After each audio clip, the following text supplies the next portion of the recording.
Good afternoon, everyone, and welcome to the Slows Wrestling Show, your source for all things wrestling and sports entertainment. Live from Palm Harbor, Florida.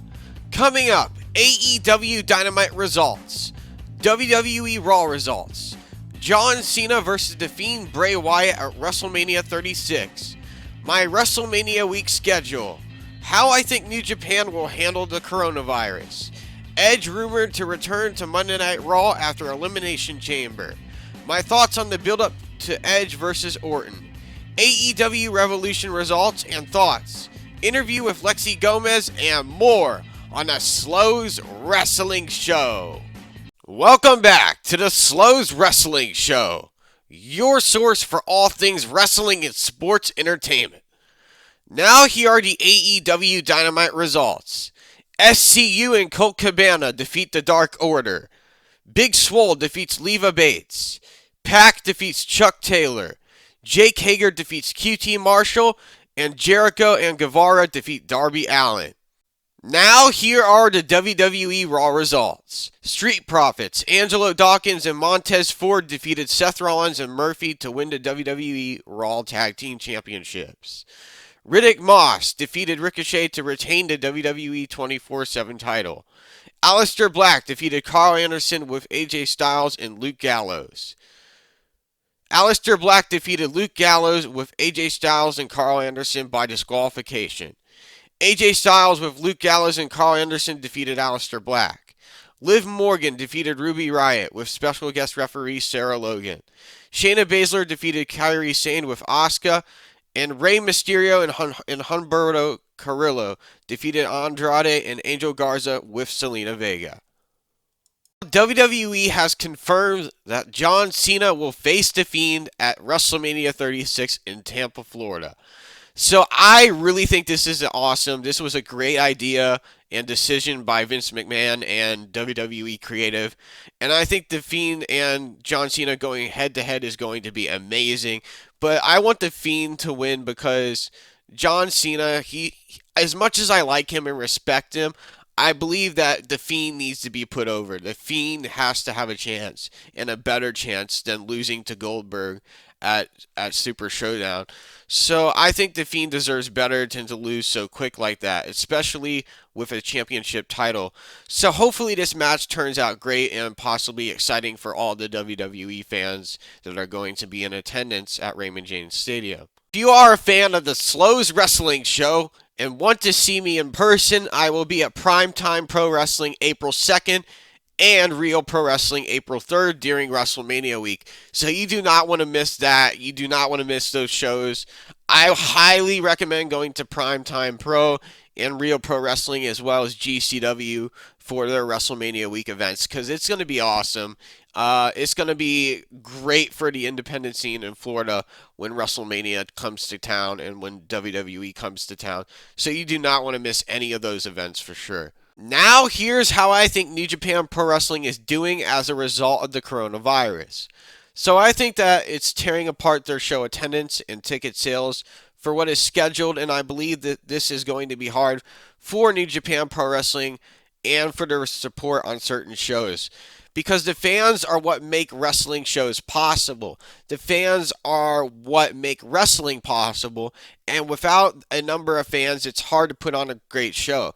So I wonder where they're going to go from here. I wonder what they're going to do next, and if they're going to have any of these shows in Japan, man, because it's bad over there. And we're just going to have to wait and see what decision New Japan makes, and hopefully it all works out for them in the end, because I love watching pro wrestling, and I hate to see like that promotion having to struggle, having to go through some hiatus like this for a couple weeks without having any shows running. And it sucks. It really does. And hopefully they can continue to run their shows and have support from fans and do what they love and put on some great, amazing New Japan Pro Wrestling shows that they do every year. So Edge is rumored to return to Raw after Elimination Chamber. So I think once Edge returns, this feud between Randy Orton and Edge is going to heat up drastically. And after what we saw Randy Orton do to Beth Phoenix, Edge's wife, and Matt Hardy, I believe this feud is going to be fun to watch at WrestleMania this year, and it's going to come full circle because Randy Orton and Edge, they teamed as Rated RKO years ago and have a lot of good match memories together. So this will be amazing to see how Orton and Edge do one-on-one against each other in a basic match and in a physical fight. So this is going to be a fun battle to watch, and I'm excited for it for sure. I believe Edge will confront Orton when he returns, so stay tuned for that because that's going to be amazing. I wonder what Edge has on his mind, what he's going to say to Randy Orton, how he's going to go about this after what he did to Beth Phoenix and Matt Hardy. It's going to be amazing, so I cannot wait for that for sure. Here are the results for AEW Revolution. Jake Hager defeated Dustin Rhodes via submission. Darby Allin defeated Sammy Guevara via pinfall. AEW Tag Team Championship match. Hangman Adam Page and Kenny Omega, the champions, defeated the Young Bucks via pinfall. AEW Women's Championship match. Nyla Rose, the champion, defeated Chris Statlander via pinfall to retain the title. MJF defeated Cody via pinfall. Pac defeated Orange Cassidy via submission. In the AEW World Championship match, Jon Moxley defeated Chris Jericho via pinfall to win the AEW World Championship. Now, here are my thoughts on AEW Revolution. So I gave the pay-per-view an 8 out of 10 for all the high-flying, fast-paced action.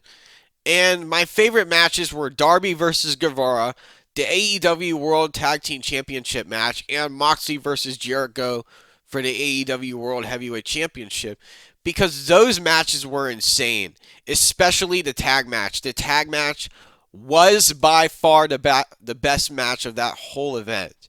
And it really got the fans off their feet. The moves they were just throwing were just insane. And the amount of pressure and pain they were taking in that match was just unbelievable. And I think the AEW World Championship match, that could have had more physicality to it. But other than that, the show was great. The event setup was amazing. And the production was great too. I loved the openings to Revolution. That was very well done. And it was very entertaining and enjoyable to watch. And I would watch another pay-per-view like this again in the future for sure. I would definitely do so. Like, AEW is doing such an amazing job in 2020 already. They are off to a fantastic, fantastic start. And I cannot wait to see what they do more. I will take a break, but when we come back, AEW teasing a debut of a former WWE superstar. The Revival leaving WWE, Elimination Chamber match card and start time. Thoughts on Jon Moxley winning the AEW World Championship, and more on the Slows Wrestling Show.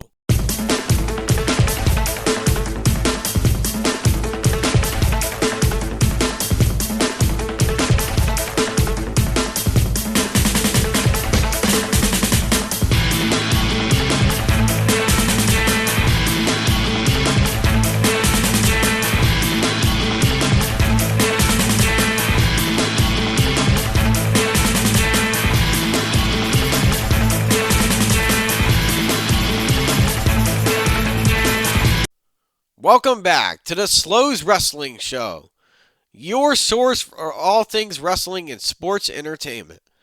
So All Elite Wrestling is teasing a former WWE star's debut to AEW. This star is none other than Brody Lee, aka Luke Harper. So if Luke Harper signs with All Elite Wrestling, I would like to see him as a heel against Cody, Darby Allin, or Kenny Omega. And I believe these stars would help Brody Lee drastically and help him improve compared to his experience with WWE. And I think that this would help his career as well. So if they do sign him, I'm all for seeing how he performs under an All Elite Wrestling contract. And hopefully he'll be able to do amazing stuff over in AEW if AEW decides to sign him. But we're just going to have to wait and see. Now, is the Revival leaving WWE? It's been rumored by fans based on how they have barely booked them for anything in the past month or so. So if they decide to leave WWE, I would like to see them go to AEW or Ring of Honor, where their talent could be put to much better use and meet the Revival's standards as to how they want to look in the ring. Because if you're not getting booked enough for anything or getting enough feedback or response from fans or officials, then that's not good for the performer side and aspect of professional wrestling and sports entertainment. So we will have to wait and see what the Revival's decision is and if they want to stay or leave. So I would like to see them leave and go somewhere else because they will have better opportunities over in different promotions than in staying in WWE. But hopefully it all works out for them and things turn around. Here is the Elimination Chamber match card and start time. WWE Elimination Chamber matches. Natalya versus Liv Morgan versus Shayna Baszler versus Asuka versus Ruby Riott versus Sarah Logan inside an Elimination Chamber. Smackdown Tag Team Championship match. The Miz and John Morrison, the champions, versus The New Day, Heavy Machinery, Robert Roode and Dolph Ziggler, and the Usos in an Elimination Chamber match. Intercontinental Championship match. Braun Strowman, the champion, versus Shinsuke Nakamura, Cesaro, and Sami Zayn. Raw Tag Team Championship match. The Street Profits, the champions, versus Seth Rollins and Buddy Murphy. AJ Styles versus Aleister Black in a no disqualification match. And the United States Championship match. Andrade, the champion, versus Humberto Carrillo. WWE Elimination Chamber goes down from the Wells Fargo Center in Philadelphia, Pennsylvania this Sunday, March 8th. The event will begin at 7 p.m. Eastern Time and stream live on the WWE Network. Now, here are my thoughts on Jon Moxley winning the AEW World Championship and how far he's come since his departure from WWE. So his All Elite Wrestling title win was well-deserved and long awaited because a year ago he signed with All Elite Wrestling, and that changed the course of professional wrestling history forever. Since then, he's put on amazing matches in New Japan Pro Wrestling, becoming a two-time IWGP US title winner, and now it has come full circle after defeating Chris Jericho for the AEW World Championship at AEW Revolution. And I'm not going to lie, Jon Moxley has been one of my favorite wrestlers to watch ever since he came up as part of the Shield in WWE with Seth Rollins and Roman Reigns. He has had such a good fitting personality for wrestling, and it doesn't matter if he's a bad guy or a good guy because he's not afraid to change it up and go to limit in matches, and he's not afraid to win over the fans in any sort of way. And that's why I respect Jon Moxley, and that's why I like him. That's why the fans like him, and I like everything that he stands for. And he's done so much in his wrestling career, so I can't wait to see what AEW does with him next and where he goes from here with the AEW World Championship. Now, here are my thoughts on AEW Dynamite this week. So this week I gave AEW a 7 out of 10 because the action and matches were all amazing, as always, just a bit slowed down. And as a fan of AEW, I like fast-paced, over-the-top matches because they really get me going and off my feet. I liked how they ended the show with the Inner Circle beating down Darby Allin and powerbombing Jon Moxley off the stage because that left suspense for next week's show and if Moxley will be in a good enough condition to compete. Also, the formation of the Death Triangle, Pentagon Jr., Rey Fenix, and Pac was awesome and unexpected as well.